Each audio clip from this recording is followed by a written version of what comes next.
뉴스 정면 승부. 이동형의 뉴스 정면 승부.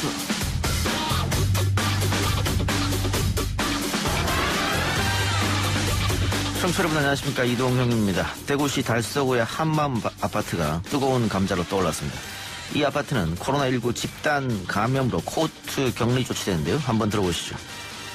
이번에는 주거시설에서 특이하게도 많은 전파 위험이 있는 집단이 파악이 됐습니다. 종교와 관계없이 35세 미만의 여성 근로자들을 위해서 대구시가 임대하는 신천지를 중심으로 한 그 특정한 감염을 확산시켰던 요인의 지역적 영향이 적지는 않았을 것으로 짐작이 됩니다.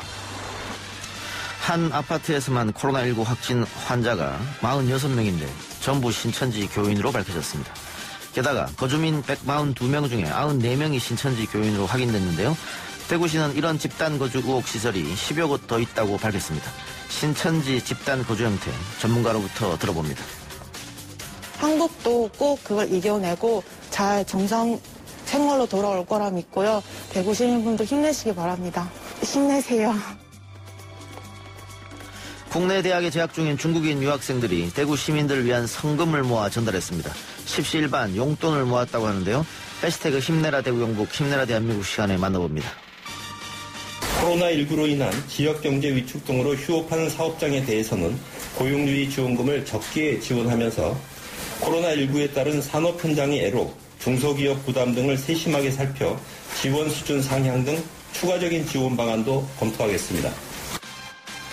고용노동부 장관이 말한 사업장 지원 방안을 들어봤습니다. 그런데 말이죠. 코로나19 사태에 강제 무급휴가를 실시하거나 해고까지 하는 사례가 속출하고 있다고 합니다. 온갖 문제연구소에서 법적 대처와 대책들을 알아보겠습니다. 3월 9일 월요일 이동희 뉴스 정면 승부 시작합니다.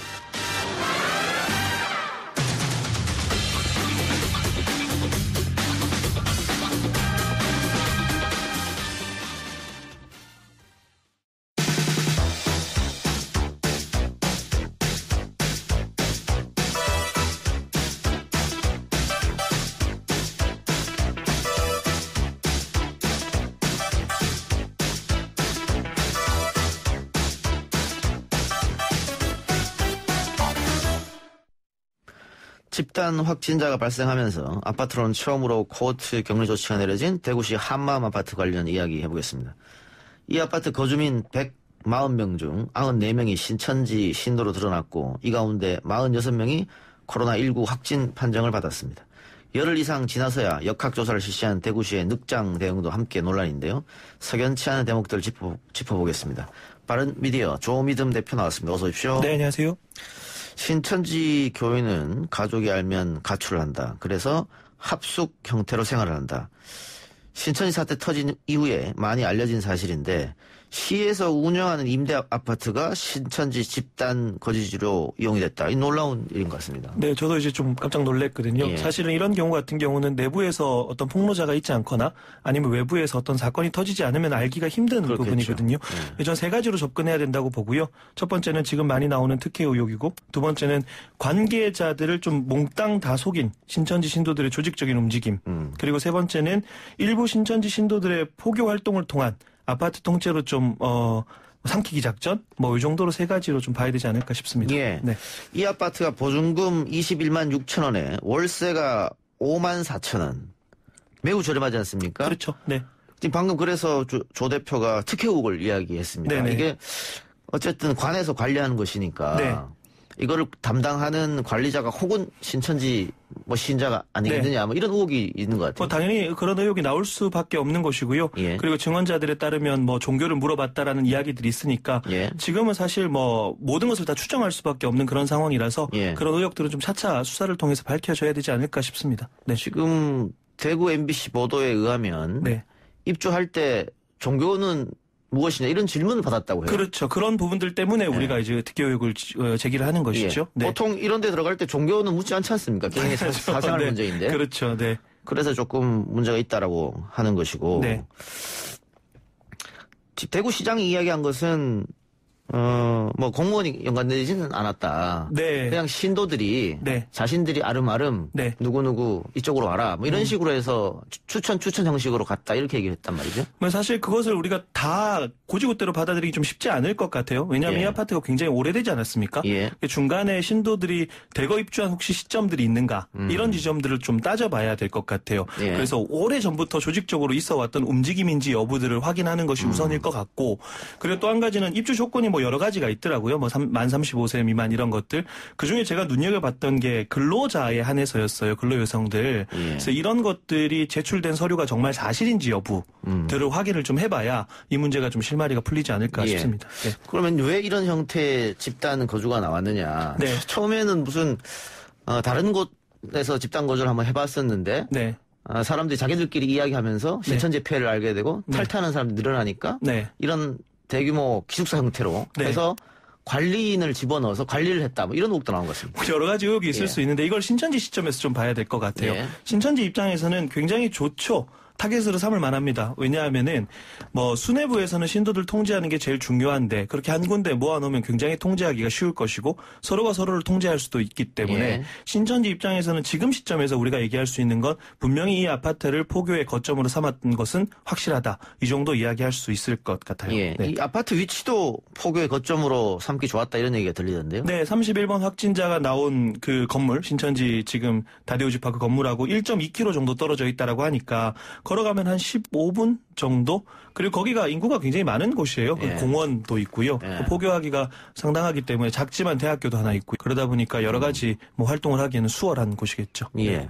근데 과연 집단 거주지가 여기만 있겠느냐. 네. 대구시에만 10여 곳이 있다는 얘기도 있고. 네.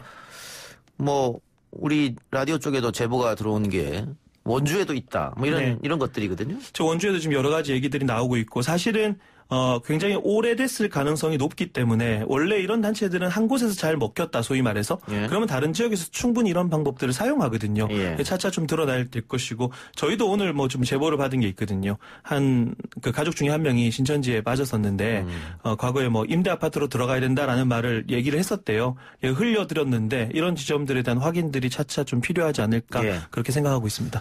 이 시점에서 또 궁금한 점이 있는데 네. 왜 적극적 포교 대상 또 같이 모여 사는 이 집단 시설에 젊은 여성이 타깃이 됐을까라는 점 하나 하고 네네. 왜 모여 사느냐 이 점 같아요. 일단은 신천지 문제가 지금 많이 알려지면서 뭐 가출한 사람도 많고 가족 몰래 신천지 신앙생활하는 사람들이 많다 그랬잖아요. 예. 그러다 보니까 당연히 그런 사람들끼리 모여서 좀 살아야 될 것 같고 그리고 좀 젊은 친구들이 포교의 대상이에요. 예. 왜냐하면 뭐 그런 단체들에 빠지고 나면 열심히 활동할 수 있는 동력을 가지고 있기 때문에 예. 그런 뭐 젊은 여성들이 친구 타고 가다 보니까 당연히 성비가 그렇게 이루어질 수밖에 없다라고 생각을 하고 있습니다. 예. 네. 의도적으로 그러면 젊은 여성을 타깃으로 삼았다. 젊은 여성과 젊은 청년으로 좀 보면 될 것 청년으로. 같아요. 근데 아무래도 여성들이 좀 접근하기에 여성들이 좀 수월할 수 있으니 제일 처음에는 포교 대상을 정할 때 뭐 친구를 기본적으로 하니까 그렇게 하다 보니까 그 사람들은 또 그 사람들의 친구들 또 친구들 그렇게 하다 보니 여성들은 여성에게 뭐 남성들은 또 여성에게 굳이 포교 과정에서 뭐 성비를 그렇게 나눌 필요는 없지만 그런 어떤 특징들이 있을 예. 것 같습니다. 네. 이 아파트에 140여 명이 살고 있는데 네. 확진자가 46명이 나왔고 네. 근데 100% 신천지 신자란 말이죠. 그러면 다른 그렇죠. 주민들은 전혀 문제가 안 된다는 얘기잖아요. 왜 이렇게 됐을까? 그러니까 신도들끼리의 어떤 접촉이 굉장히 잦았다라고 우리가 좀 생각할 수 있을 예. 것 같아요. 원래 신천지라는 특징 자체가 거의 삶을 공유하다시피 하거든요. 이 사람들은 어떤 개인의 삶보다 신천지 활동이 더 중요한 사람들이기 때문에 뭐 늘 항상 밀접해 있고 요번에 왜 신천지에서만 굳이 그렇게 확진자가 많았느냐라고 해서 제가 한 가지 보는 부분들은 지문 찍고 들어가는 지점들이 있거든요. 예. 그러다 보니까 그런 어떤 밀접한 그런 신천지 신도들의 생활 방식과 종교적인 특성이 이렇게 결과로 나오지 않았을까라고 생각을 하고 있습니다. 예. 네. 이 아파트에서 뭐 잠은 각자의 방에서 자더라도 네. 뭐 예배 시간이라든가 특정한 시간엔 다 또 모일 수 있다는 이 말씀이죠. 그렇죠. 그리고 이 아파트를 뭐 개인적인 어떤 사적인 공간으로 사용하는 거니까 사람들이 들었을 가능성도 굉장히 높은 거고요. 여기서는 그런 추정들을 할 수 있겠죠. 네. 예. 근데 처음에 문제가 생겼을 때 네. 신천지에서 예배를 금지시켰다. 네. 따로 모이는 것도 없다. 뭐 이렇게 얘기했는데 그럼 그것도 지금 보면 거짓으로 드러나는 케이스네요. 그거는 사실 그대로 믿을 수가 없어요. 왜냐하면 지금 신천지에서 계속해서 지금 반응을 어떻게 보였냐면 제일 처음에는 뭐 자기들 집회한 인원이 몇백 명이다. 그러다가 1000명이다. 그러다가 9000명이다. 계속해서 명단이 늘어나고 있고 그 지금 시점에서 신천지에서 밝히지 않은 건물들이 꽤 있어요. 그 중에 하나가 뭐냐면 뭐 위장교회라는 건데 교단들의 마크를 도용해서 쓰는 이런 것들은 지금 신천지가 밝히지 않았거든요. 곳곳에서 그런 모임들이 이루어질 가능성은 충분히 있다라고 판단을 하고 있습니다. 이번 한마음 아파트 건에서는 대구시의 대처가 상당히 미흡했다. 네. 이런 지적도 있습니다. 그렇죠. 그러니까 늦장 대응을 한 건데요. 뭐 2월 24일 날 그쪽에서 13명 확진자가 나오고 3월 1일, 2일은 한 7, 8명. 그러니까 확진자가 좀 대거 쏟아지는 상황에서 감염 의심을 할 수 있는데 3월 4일이 지나서야 확진자 데이터베이스를 분석해서 아파트 내 집단 감염자 상태를 확인했다 그랬거든요. 예. 사실 이런 것들이 왜 그렇게 됐는지 여부는 뭐 지금 저희가 알 수는 없으니까 그러니 당연히 의혹들이 제기될 수밖에 없는 그런 상황인 것 같아요. 예. 네. 이 대구시가 집단 감염을 인지한 것이 지난 4일인데 네. 역학조사를 그때 들어갔고 그렇죠. 근데 당일날 이걸 발표하지 않고 3일이 지난 7일날 발표했단 말이죠. 예, 이런 부분들이 좀 의심을 충분히 살 만한 그런 대목이라는 거죠. 예. 네. 그리고 이것도 기자회견장에서 기자들이 계속 이 부분에 대해서 집요하게 네. 왜 공개를 늦게 했냐고 물어봐도 여기에 대해서 권영기 시장이 네, 속시원 답을 하지는 못했죠. 답을 하지 않죠. 네, 예. 그리고 오히려 지금 경기도 같은 경우에 어떤 좀 적극적인 대응하고 비교가 자꾸 되잖아요. 그런데 오히려 그 대구시장 같은 경우는 그럼 뭐 어떻게 해야 우리가 더 적극적으로 대응하는 거냐 이런 식으로 반문하는 모습들을 보니 이런 상황들에 대해서 의심을 하지 않을 수 없는 그런 상황 추가적으로 좀 밝혀져야 되는 지점이라고 생각을 합니다. 네. 계속해서 질문하니까 또 인력이 부족하다 이런 얘기를 뭐 그런 했고. 얘기도 하고요. 네. 이 부분에 대해서는 대구시의 대처가 많이 아쉽다. 네. 이 부분 방금 조 대표 이야기처럼 확인할 필요가 나중에라도 있을 것처럼 보이고요. 네. 자, 이 한마음 아파트 입주자 관련 또 확인해야 할 부분은 뭐라고 생각하십니까? 일단 제가 아까 전에 잠깐 언급하긴 했는데 주목해야 되는 부분이 자격 요건이 근로자니까 과연 그런 서류 심사가 제대로 이루어졌는가에 대한 부분이 중요할 것 같고 혹시 신천지 신도들이 혹시나 조직적으로 뭐 입주했던 그런 시점이 있는가 이런 지점들을 좀 확인하는 게 이번 의혹을 좀 풀 수 있는 실마리가 되지 않을까 생각하고 있습니다. 네. 그리고 대구시장이 인터뷰할 때 이 아파트가 별로 인기가 없는 아파트였다 오래돼서 이런 이야기를 했는데 그러기에는 임대료도 너무 저렴하고 그렇죠. 그러니까 그런 얘기는 뭐 쉽게 우리가 납득하기는 좀 쉽지 않을 것 같습니다. 왜냐하면 지금 다들 뭐 언론사로 제보를 많이 하는데 뭐 저희도 제보를 받은 게 그렇지 않다. 상당히 인기 있는 아파트였다. 그렇죠. 들어가기 어렵다 그래서 아예 신청 못한 분들도 계시다. 그리고 공고 자체가 너무 뜨문뜨문나니까. 그러니까요. 네. 그러니까 이런 과정들이 당연히 합리적인 의심을 할 수밖에 없는 상황들이거든요. 네. 그러니까 좀 확인이 필요할 것 같습니다. 네. 그리고 이 아파트 입주 대상이 이제 여성, 35세 여성, 그리고 근로자가 대상이잖아요. 네네네.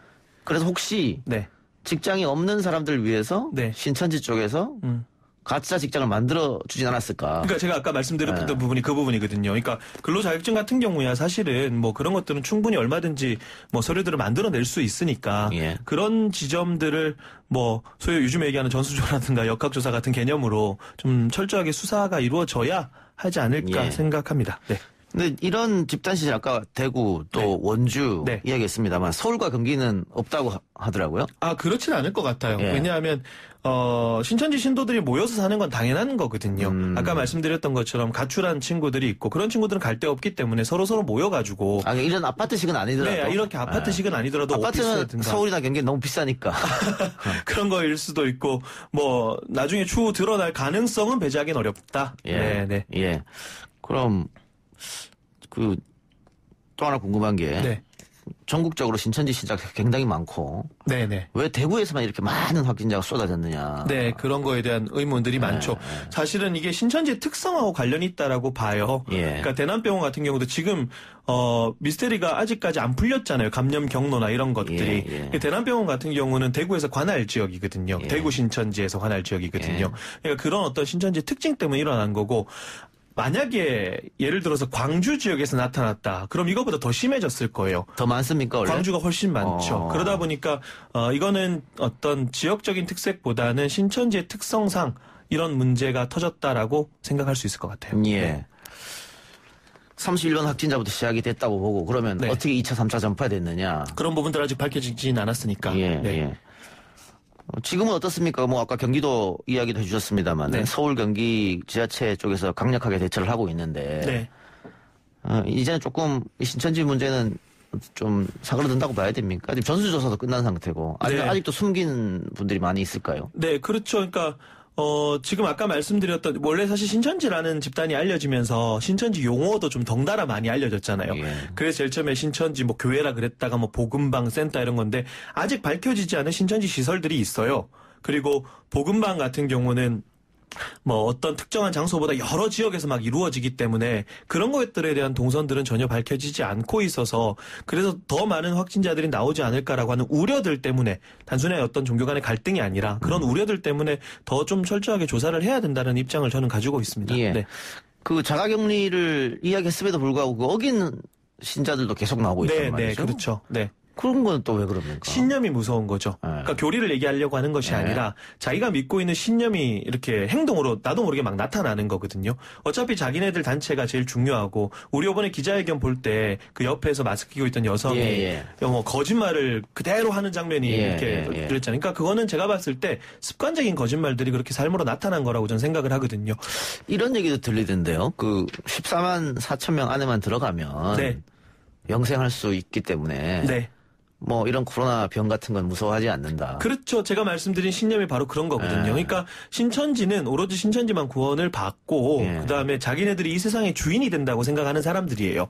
그러니 이런 병들이나 어떤 여러 가지 자신들을 향한 어떤 압박들을 핍박으로 생각하는 거죠. 그러니 이런 것들에서 이겨내야 된다라는 개념이기 때문에 당연히 이런 이상 행동들은 나올 수밖에 없는 그런 신념의 구조다. 저는 그렇게 말씀드립니다. 근데 지금 그 당국에 제출한 신천지 명단이 20만이 넘었잖아요. 24만 5천으로 제가 기억합니다. 네. 그 14만 4천만 구원받을 수 있는데 어떻게 나머지 10만 명을 어떻게 합니까 그러면? 신천지 숫자 누르면 이제 의미가 없다라고 저는 생각을 해요. 왜냐하면 그런 단체들은 항상 교리를 바꾸거든요. 때마다 바꿉니까? 네, 바꾸죠. 그래서 최근 한 5, 6년 동안 뭐라고 주장했냐면 전 세계의 종교를 통합해야 된다라고 하는 황당무계한 주장들, 그거 하지 못하면 영생 못한다. 뭐 그런 너무나 황당한 주장들을 하면서 신도들을 계속 옥죄고 있는 것이죠. 네. 다음 목표를 계속 제시하는 거네요. 그렇죠. 항상 이런 단체들의 특징이 뭐 그렇게 다음 목표 그리고 더 설정하기 힘든 목표, 그러니까 이루기 힘든 목표 그런 것들을 설정해서 신도들을 통제하고 옥죄는 것이 이런 신천지 같은 단체의 가장 큰 특징이라고 보시면 될 것 같아요. 네. 그 예배 장면 보니까는 정기적으로 시험도 보던데 다 같이 모여서. 네. 그 시험은 어떤 시험이에요? 그러니까 신도들을 통제하기 위함인 거죠. 그러니까 모든 이 신천지에서 일어나는 모든 일들은 신도를 계속해서 딴 생각 못하도록 통제를 하는 거예요. 왜냐하면 인터넷도 못하게 하니까. 그러니까 그런 시험을 통해서 계속 신천지의 어떤 교리들을 습득하게 만드는 거죠. 제가 말씀드린 인터넷을 못하게 한다라는 것은 신천지를 비판하는 그런 사이트들이나 이런 것들 있잖아요. 그런 것들 일절 확인을 못하도록 합니다. 그러니까 통제하는 거죠. 고립을 시켜서 생각을 하지 못하도록. 그러니까 그런 시험들 같은 경우는 계속해서 신천지 교리를 달달달달 외워야 되니까 충분히 신도들을 정서적으로 심리적으로 통제하는 데 큰 도움이 되겠죠. 네.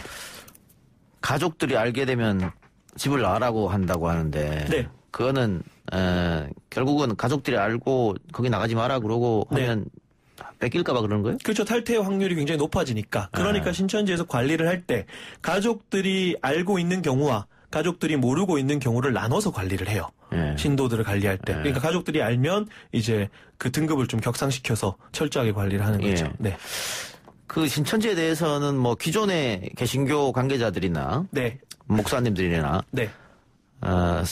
신자들이나 신도들이나 걱정을 다들 하고 계셨겠지만 일반인들은 잘 몰랐거든요. 이게 뭔지.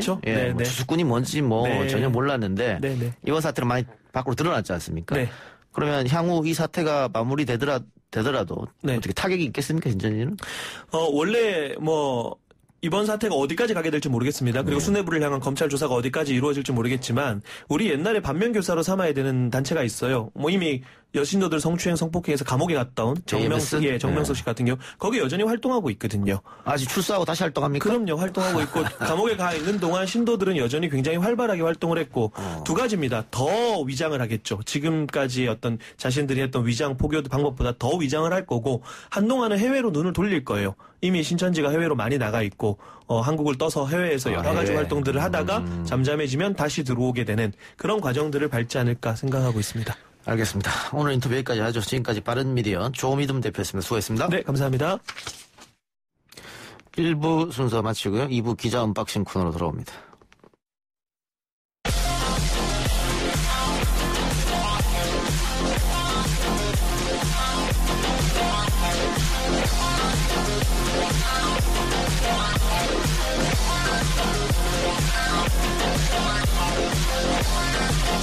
YTN 라디오 이동희 뉴스 정면승부 2부 시작합니다. 오늘 나온 뉴스들을 언박싱해드리는 기자 언박싱. 오늘은 주간 경향 방기훈 기자 나왔습니다. 어서 오십시오. 네, 안녕하세요. 민주당 비례정당 어떻게 되는 겁니까? 일단 계속해서 추측성 보도가 나오고 있는데, 현재까지 결론을 말씀드리면 이제 당 차원에서 어떻게 하겠다라고 이제 노선을 확실하게 정한 것은 아닙니다. 현재까지 이제 공식적인 입장은 전 당원 모바일 투표를 통해 향후 들어갈지 안 들어갈지 비례정당 참여할지 안 할지 결정을 하겠다입니다. 주말 내내 이 사안을 두고 내부에서 갑론을박이 이어졌다고 하죠. 그 반대 의사를 표명하는 의원들 목소리도 적지 않았다고 합니다. 설훈 의원이나 조웅천, 김혜영 의원 등 이제 목소리가 계속해서 반대 목소리가 나왔다고 하고요. 이 과정에서 노무현 전 대통령의 그 원칙 있는 패배론, 요 선거에 임했던 자세, 이런 그 얘기들도 나왔는데, 당시 이제 노 전 대통령께서 얘기했던 부분이 원칙 있는 승리가 첫 번째고, 원칙 있는 패배가 두 번째, 그 다음이 원칙 없는 승리, 그 다음에 원칙 없는 패배, 이렇게 얘기를 하셨었죠. 근데 지금 원칙 없는 승리를 하는 모양새인데, 이 선택이 원칙 없는 패배로 이어질 수 있다라는 그 지적이 나왔습니다. 그러니까 지도부에서 결론을 못 내렸기 때문에 전당원 투표로 가는 건데. 그렇습니다. 지금 민주당 지지자들의 어떤 여론을 추이로 봤을 때는 참여할 것을 결론을 할지도 모르겠네요. 그럴 가능성이 높은 게요. 일단 그 지도부의 발언을 좀 보면 지도부는 참여를 원하는 그쪽에 좀 무게를 두고 있는 게 분명해 보입니다. 이해찬 대표가 이대로 가다가 일당 위치를 잃을 수가 있다. 그래서 이제 이 일당 위치를 잃으면 안 된다라는 발언을 했는데, 당연한 발언이죠. 당연한 발언인데 지금 현재 상황, 논의 중에 나온 말임을 감안을 하면 참여를 해야 된다. 비례정당 만들어야 한다는 쪽으로 의중을 던진 것으로 보입니다. 그 이낙연 전 총리 같은 경우는 비난은 잠시, 그리고 책임은 4년 이렇게 얘기를 했는데 많은 의미가 있다고 봅니다. 여기에 지도부의 의중이 담겨 있다고 보여지고요. 그래서 나온 절충안이 당원 투표인데 지도부의 뜻이 외부로 이렇게 나와 있는 상황이지 않습니까? 일단 의사표명이 된 상황에서 당원들이 거기에 대해서 얼마나 반대를 할 것인가, 현실적으로 봤을 때 그렇다면 더군다나 이전부터 당원분들은 비례정당에 참여를 하는 게 맞지 않겠냐라고 적극적으로 의사를 표명해 왔지 않습니까? 그래서 당원 투표가 되더라도 결과는 비례정당 참여 쪽으로 기울 것이다라는 예측이 나오고 있는 상황입니다. 근데 문제는 이거 지금 민주당이 따로 정당을 만드는 게 아니고 시민사회가 만든 연합정당에 몸을 실는 거잖아요. 그렇죠. 그러면 원래 계획은 민주당, 정의당, 녹색당 다 모이는 거였는데 그 민주진보개혁 세력이 그렇습니다. 정의당이 안 하겠, 제일 큰 파일을 갖고 있는 정의당이 안 하겠다. 그렇습니다. 몇 번이나 천명했으니까. 정의당도 내부적으로는 그 좀 논의가 좀 많이 됐다고 합니다. 여기도 갑론을박이 있었는데 결과적으로는 결론을 냈죠. 어제 전국의원회에서 만장일치로 내린 결정입니다. 우리는 참여하지 않겠다라고 얘기를 했고요.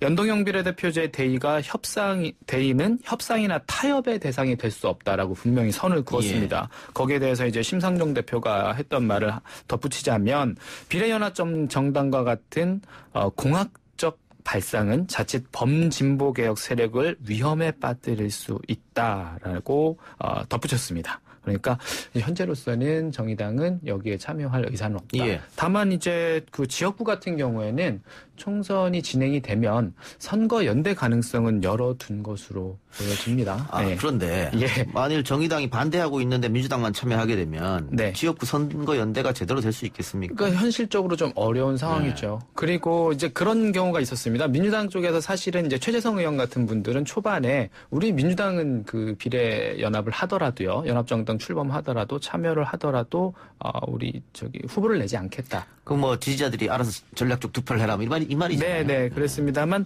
또 지금 현재 상황은 또 그것도 여의치 않은 것 같고요. 그래서 실질적으로 얼마만큼 이 비례정당이 출범하는데 가질 것이냐 이 부분은 좀 더 지켜봐야 될 부분입니다. 알겠습니다. 컷오프된 홍준표 전 대표 무소속으로 나갑니까? 글쎄요. 무소속 출마 가능성이 높았죠. 다들 그렇게 예상을 했는데, 일단 오늘 오후 기자회견에서는, 무소속 출마하지 않겠다. 일단 이번 주까지 기다리겠다라는 입장을 표명을 했습니다. 아직 무소속에 대한 여지는 남겨뒀네요. 그렇습니다. 일단 시간을 줄 테니까 황교안 대표가 이 지금 모든 공천의 문제점들을 바로 잡아달라라고 이제 뜻을 밝혔고요. 또 이런 얘기도 좀 덧붙였습니다. 기자회견에서요. 2004년 공천심사위원 할 때 자신이 이제 공천심사위원 할 때 지금 현재 김영호 공판위원장이 컷오프 위기였는데 자신이 구제를 해줬다. 그러니까 좀 서운한 마음을 내비치기도 했었습니다. 물론 오늘 오전에도 홍 전 대표는 이제 소셜 미디어를 통해서 이번 그 미래통합당 공천을 두고 양아치 공천이다. 뭐 이렇게까지 강한 표현을 써가면서 비판 수위를 높인 바 있습니다. 예. 김태호 전 경남지사는 무소속으로 출마한다고 이야기했는데 지금 전국에서 통합당 공천 작업이 이게 논란이 좀 갈등이 이제 불거졌죠. 그러면서 무소속으로 나간다고 하는 사람이 많아진 것 같아요. 예, 그리고 좀 정리를 해보면요. 아까 말씀하셨던 것처럼 김태호 전 경남지사가 무소속 출마를 선언을 했고요. 그리고 이제 3선 윤상현 의원, 그 인천 미추홀 지역구를 갖고 있죠. 윤상현 의원도 이번에 무소속 출마를 선언을 했습니다. 이분 같은 경우는 지난 총선에서도 무소속으로 나왔었죠. 대표적인 친박 의원으로 알려진 분이고요. 공천 심사에서 탈락한 이른바 컷오프된 통합당 현역 의원이 지금 21명입니다. 불출마하는 이제 24명이고요. 이 가운데 이제 지역구 의원이 16명, 비례대표가 5명인데 지역구 탈락자 16명 가운데 11명이 영남 지역에서 나왔습니다. 근데 좀 따져보면 친박 의원분들이 의외로 좀 힘을 많이 못 쓰고 있어요. 아까 얘기했던 윤상현 의원도 그렇고요. 대표적인 친박 의원인 그 김재원 의원도 현재 지역구 상주군이 의성 청송에서 밀려났죠. 그래서 면접까지 봤는데 밀려났고 그래서 궁여지책으로 이제 서울 중랑을 경선에 나서기로 한 그런 상황입니다. 예. 알겠습니다. 뭐 공천 잡음은 매 선거 때마다 있는 거니까요. 좀 그렇습니다. 지켜보도록 하고요. 자, 코로나19로 불안한 분들이 많은데 이런 불안감을 악용해서 돈벌이에 나선 사람들이 있다. 이건 어떤 얘기입니까? 네, 그 코로나19 때문에 이제 많은 분들이 찾는 게 마스크 대표적인 것이죠. 그다음에 이제 바이러스를 어떻게 하면 좀 위험도를 낮출 수 있을까 고민들 많이 하시는데 그런 불안 심리를 파고든 기업들입니다. 대표적으로 이제 공기청정기를 제조하는 업체들인데 음이온으로 미세먼지와 그 코로나 바이러스를 막을 수 있다라는 식으로 과대 광고에 나선 상황입니다. 코로나 바이러스를 무력화시킬 수 있다라는 광고도 버젓이 나옵니다. 근데 이제 좀 듣다 보면 당연히 황당하니까요. 믿는 사람이 얼마나 있을까 하는데 일단 불안하지 않습니까? 그리고 또 하나는 그 광고나 이런 것들 보면 좀 굉장히 좀 그럴듯하게 만들어 놓습니다. 그래픽도 그렇고요. 그 연구 결과 이런 논문 같은 것들을 이제 여러 가지를 첨부를 해놓아서 소비자들이 현혹이 되기 쉽습니다. 그래서 공정거래위원회가 이 관련해서 적발을 했습니다. 그래서 공기청정기 가습기 광고 53건 가운데 40건에 대해서 바로잡을 것을 지시를 했고요. 과장 과대 광고로 지목된 업체는 45곳에 달하는 것으로 나타났습니다. 이거 뭐 과태료 맞아도 괜찮다 이런 식으로 생각한 것 같네요. 네, 사실은 과태료가 좀 얼마 되지는 않죠. 큰 액수가 아니기 때문에 이분들 아마 계속해서 과장 광고할 가능성이 높고요. 이게 뭐 참고로 말씀드리자면 코로나19를 당연한 얘기지만요. 걸러주는 공기청정 기술이 인증이 되거나 공식적으로 뭐 아니, 백신도 안 나온 상태인데 지금 사례는 없습니다. 하지만 이게 속는 분들이 있다고 하니까요. 알겠습니다.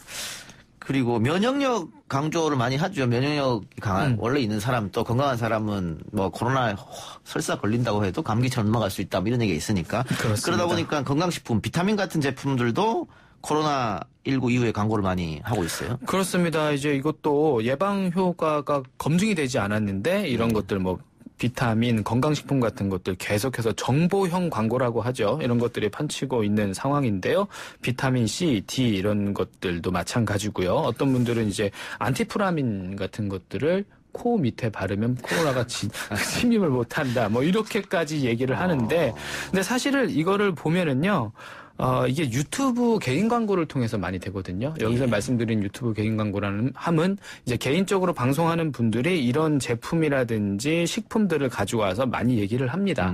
근데 일단 불안한 마음 때문에 요즘 이제 어르신들도 유튜브 많이들 보시잖아요. 그래서 이제 검색을 하다가 여기에 이제 클릭을 하게 되고 이분들은 꼭 제품을 파는 것뿐만 아니라 조회수가 올라가니까. 근데 유튜브 개인 방송도 이렇게 하면 처벌받습니다. 예, 그렇죠. 처벌받으니까 함부로 이렇게 이야기하시면 안 돼요.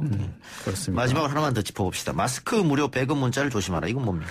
이런 문자들도 요새 오고 있어요. 마스크를 무료로 받아가세요. 이런 홍보 문자인데 또 이런 내용들입니다. 코로나로 이제 배송 지연이 됐습니까? 좀 확인을 해보십시오. 뭐 이런 문자가 옵니다. 이 두 가지 종류의 문자가 오고 있는데 그걸 또 클릭하면 이상한 데 연결되는군요. 네, 그렇습니다. 이 무작위 문자인데요. 이거를 함부로 클릭했다가는 바로 이제 악성 앱이 설치가 되거나요. 해킹이 될 수가 있고요. 그래서 금융위도 그렇고 질병관리본부 이런 쪽에서도 여기에 대해서 주의를 당부한 상황입니다. 알겠습니다. 우리 청취자 여러분도 조심해 주시기 바랍니다.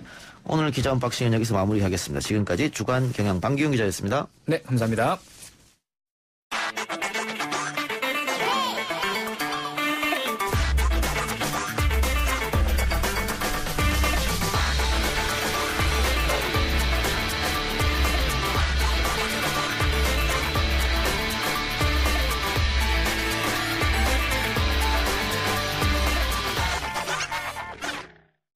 대구 경북 시민 여러분 힘내십시오. 우리는 코로나19를 충분히 극복할 수 있고 반드시 이겨낼 것입니다. 정부도 국민도 모두가 대구 경북과 함께 하고 있습니다. 몸 상태는 좀 어떠신지? 저희 방역대책본부의 직원들이 업무에 부담이 크긴 하지만 잘 견디고 잘 진행하고 있다. 그 정도 답변 드리겠습니다. 함께 버텨야 다시 일어날 수가 있습니다. 확진 환자도 꼭 이겨내셔야 다시 일어설 수 있고 어려운 소상공인도 더 버텨야 다시 일어설 수가 있습니다. 힘을 내라고 말해줄래. 그 눈을 반짝여 날 일으켜줄래. 힘을 내 이만큼 과잖아. 이것쯤은 정말 별거 아니야. 이동의 뉴스 정면 승부 해시태그 힘내라 대구 경북 힘내라 대한민국 시리즈 인터뷰 진행하고 있습니다. 오늘 주인공은 단국대학교의 한 중국인 유학생입니다. 단국대학교 중국인 유학생들이 우한을 도와주었던 한국에 보답하고 싶다며 자발적으로 돈을 모아 230여만 원을 대구에 기부했는데요. 단국대학교 중국인 유학생 리하이싱 씨 연결해서 이야기 나눠보겠습니다. 리하이싱 씨 나와 계십니까? 네, 안녕하세요. 네, 안녕하세요. 자, 단국대 중국인 유학생들이 돈을 모아 직접 대구에 기부를 했는데요. 이런 결정을 어떻게 하게 됐나요? 저희 중국에서 코로나 사태가 심각할 때 저희 한국에 있는 친구분들이랑 교수님들이 많이 문자가 왔었고요. 예. 네, 저희 총장님께서도 직접 유학생들한테 쓰신 편지도 저희가 받았었어요. 네, 저희가 이런 도움을 받고 한국의 코로나 사태가 심각해질 때 저희 한국에 있는 유학생들도 조금 도움을 주고 싶어서 모금을 하게 되었습니다. 예. 단국대 유학생 97명이 참여했다고 하던데 이렇게 한번 우리가 모금을 한번 합시다 할 때 다들 흔쾌하게 응낙을 했나요? 네, 다행히도 학생들이 적극적으로 다 모금 활동에 참여해 주었었어요. 예. 모금 활동은 어떻게 진행했습니까?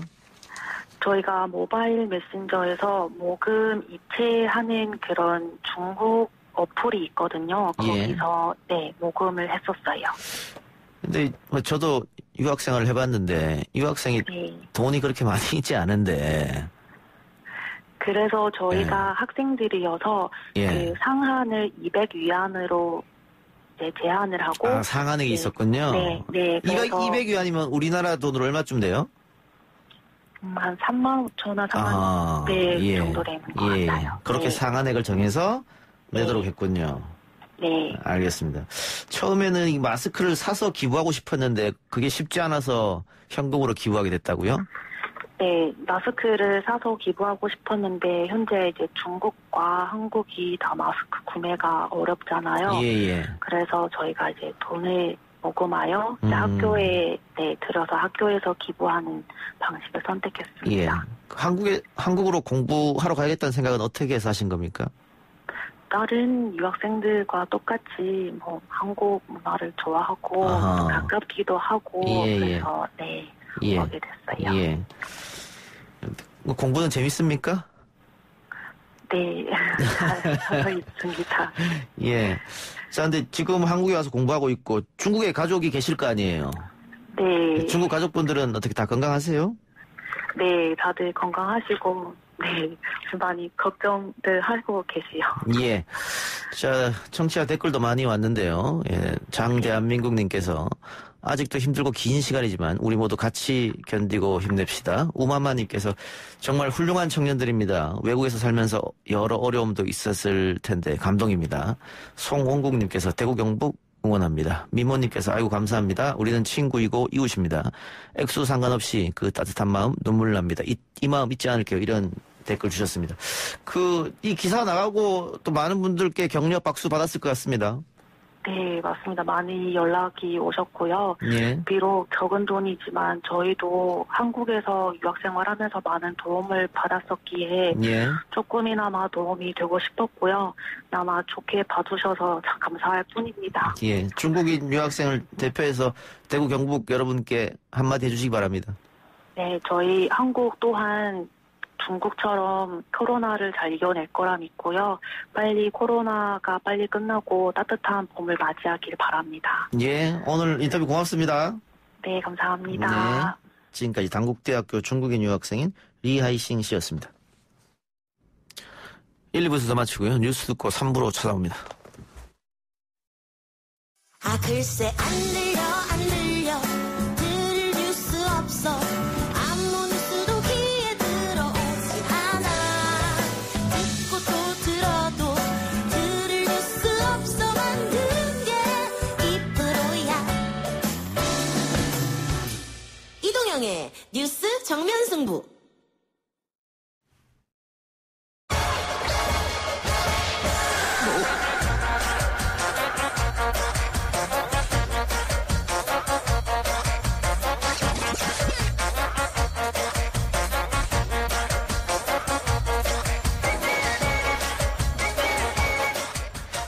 YTN 라디오 이동의 뉴스 정면 승부 4부, 3부 시작하겠습니다. 온갖 문제 연구소 3, 4부 통으로 1시간 하겠습니다. 최영일 시사평론가 국립암센터 가정의학과 명승건 교수 김기태 미국 변호사 나왔습니다. 어서 오십시오. 안녕하세요. 안녕하세요. 반갑습니다. 최영일 평론가 한 달 만에 출연인데 무슨 일 있었습니까? 아닙니다. 네. 3주 만에 출연입니다. 3주입니까? 네. 오토바이 사고 났죠?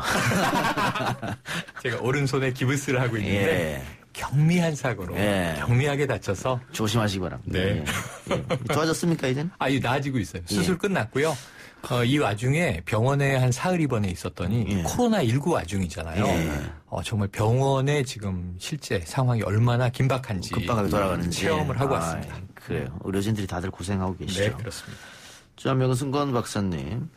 한때는 하루에 900명 이상 확진자가 나올 때가 있었는데 오늘 200명대고 점점 조금씩 줄어드는 추세인데 어떻게 좀 나아지고 있다고 봐야 됩니까? 네, 일단 수치를 보면 며칠이죠? 2월 29일 날 2월 29일 날 900명 내외 정도 최고 정점을 찍었습니다. 하루에 확진자 숫자가. 그 뒤로 이제 500명, 600명 오르락 내리락 하면서 바로 어제 0시 그리고 그저께 0시 24시간 동안 248명이 늘었고요. 그다음에 어제 오후 4시부터 지금 바로 직전 4시까지는 165명이 늘었습니다. 결국 하루에 100명대 확진자 숫자 증가로 떨어진 게 지금 9일 만에 처음이죠. 예. 그러니까 나아지고 있는 겁니까 확실히? 그렇죠. 추세로 보면 지금 확실히 나아지고 있는 거죠. 또 그 집단 발병의 핵심이라고 할 수 있는 신천지 또 전수조사가 끝이 나고 거의 끝이 나서 이제 줄어드는 겁니다. 그래서 줄어드는 겁니까? 그리고 지금 또 중요한 게 검사 중인 숫자인데 계속 최근 며칠 전까지 3만 명대를 검사하고 있다가 지금 현재 보니까 17,000명 검사 중이더라고요. 예. 지속적으로 내려갈 것 같긴 한데 이제 문제는 이렇게 또 다른 신천지, 또 다른 요양시설, 집단시설에서 발생할 가능성은 우리가 완전히 배제를 못하지 않습니까? 알겠습니다. 일단은 그런 것들만 돌변 변수가 있지 않다면 이번 주말에 다음 주까지 해서 상당히 안정화되지 않을까 생각이 되고요. 실제 중국의 예를 들면 그렇습니다. 중국도 한 2달째 좀 넘어서 정점을 찍었다가 지금은 보니까 어제 얼마 늘었냐면 그 중국 큰 나라 36명 늘었더라고요. 그래서 뭐 특별한 변수가 없다면 우리가 좀 희망을 줄 수 있지 않을까. 그렇지만 그런 말 있잖아요. 야구에. It ain't over till it's over. 그래서 우리말로 하세요. 끝날 때까지 끝난 게 아니다. 이런 말이 있습니다. 웃으면서 할 얘기는 아닌데 끝날 때까지 끝난 게 아니에요. 제가 사실은 한 달 전에 30일만 환자 나오기 전에 페이스북에 올리면서 계속 우리나라는 뭐 몇 명 없는데 잘 유지는 아직까지 잘하고 있다. 하지만 끝날 때까지 끝난 게 아니다. 이 말을 또 한 적이 있었는데 또 괜히 또 불길한 느낌이 또 드네. 아무튼 끝날 때까지 끝난 거 아닙니다. 긴장의 끈 놓치지 말아야 되겠습니다. 김 변호사님, 우리가 늘 말하기를 그 방역 당국의 지시를 좀 잘 따르고 가짜 뉴스는 배제하고 개인위생 철저히 하고 사회적 거리두기 해야 된다. 그러면은 괜찮을 거다 이런 얘기 했는데 지금 우리 국민들이 그렇게 하고 있다 보십니까? 네, 우리 국민들이 또 일치 단결해서 정부가 요구하는 그리고 정부가 제시하는 생활 규칙이라 위생 규칙이라든가 사회적 거리 등을 통해서 상당히 호응이 국민들이 잘 실천해 나가고 있기 때문에 이런 확진자 수도 좀 줄고 있지 않는가라는 생각이 있습니다.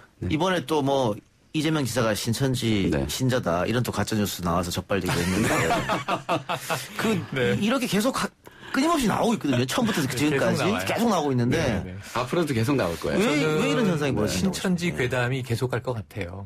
이번에 충격이 컸던 것이 사실 종교 문제가 아니고 이것은 이제 공중보건 문제인데 이게 묘하게 이제 종교와 오버랩이 돼버렸고 종교의 그 집회 행태 자체가 바이러스 감염을 확산시키는데 폭발적인 역할을 또 했던 게 사실이에요. 그러니까 지금 이게 보면 어떤 사회 행동학의 관점으로 봐야 되는데 이 종교 논란으로 튀게 되면 너무 많은 음모론이 양산될 수 있고 저는 아까 명승호 박사님 말씀이 매우 중요한데 신천지 교인에 대한 전수조사가 끝나가면서 확진자가 낮아질 것이라는 전망이 있었는데 다른 위험은 뭐냐면 신천지 대구교회 사태가 터질 때 함께 터진 게 청도 대남병원이에요. 여기가 위험한 거였어요.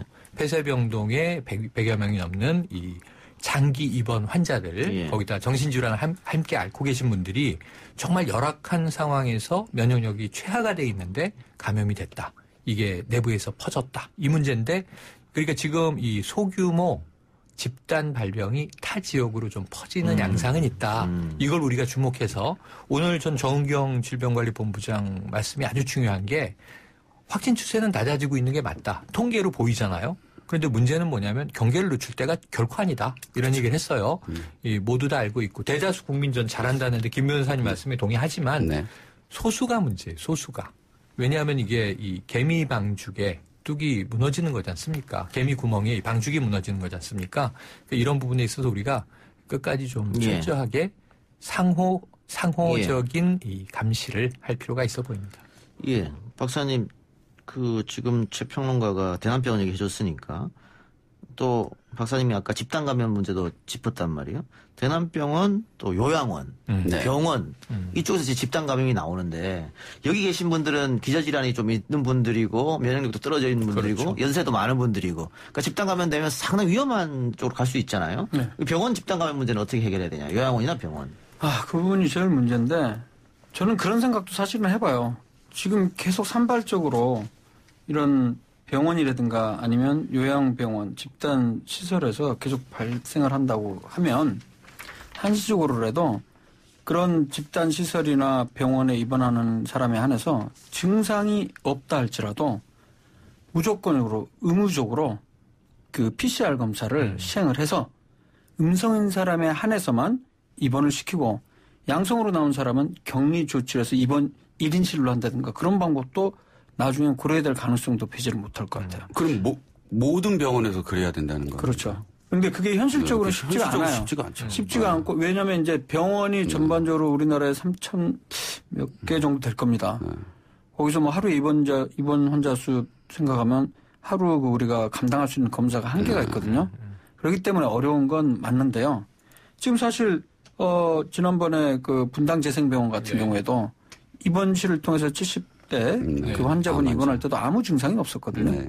그렇기 때문에 당연히 검사 당연히 하지 않고 입원했다가 하루 이틀 지나서 열이 발생하는데 그 얘기는 뭐냐면 잠복기 시기에 입원을 한 상황이거든요. 근데 그걸 그러니까 문진을 통해서 다 확인할 수 있는 게 아니거든요.